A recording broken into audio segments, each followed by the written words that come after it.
Reklamo here, reklamo there, grumbling. Yan ang hindi mapigilang gawin ng Israelites nung naglalakbay sila papunta sa Promised Land. They complained about the long journey, the bitter water, then they complained about being so hungry. Sumunod ay ang leadership naman ni Moses ang inireklamo ni Miriam at Aaron.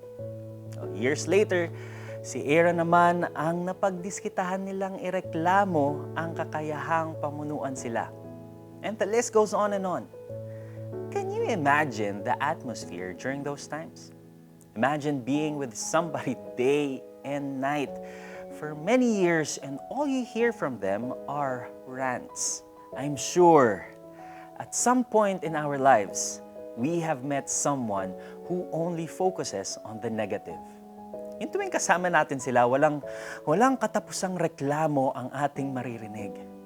Ang init sa Pilipinas, wala na talagang asenso tong tatay mong tamad. Ang sakit ng balakang ko, ngayon naman pati tuhod ko. Oh, ano ba tong luto mo? Walang lasa. Hindi ba't nakaka-stress silang kasama? It doesn't help that the situation is already stressful.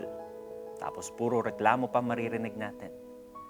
Ngayon, what if we put ourselves in God's shoes? What if all He hears from us are our complaints, criticisms, and gripes? Instead of being grateful for what He is giving us, nakafocus tayo sa kung ano ang wala. Ano ang response ni God dito? Numbers 11 verse 1 says that God was angered and punished them for their grumbling. Are we in any way like the Israelites? Always grumbling? Hihintayin pa ba nating magalit si Lord at parusahan tayo? And as for our friends and family members who hear nothing from us but our negativity, well, sooner or later, they'll realize how unhealthy it is to spend time with us. Before we lose them because of our grumbling, how about we ask God to change us to instead become more inspiring? Let's pray.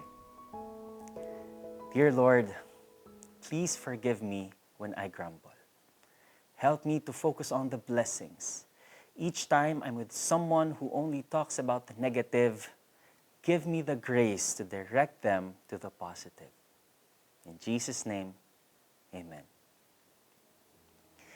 Try not to say a single rant today, even when you are with someone who never stops complaining.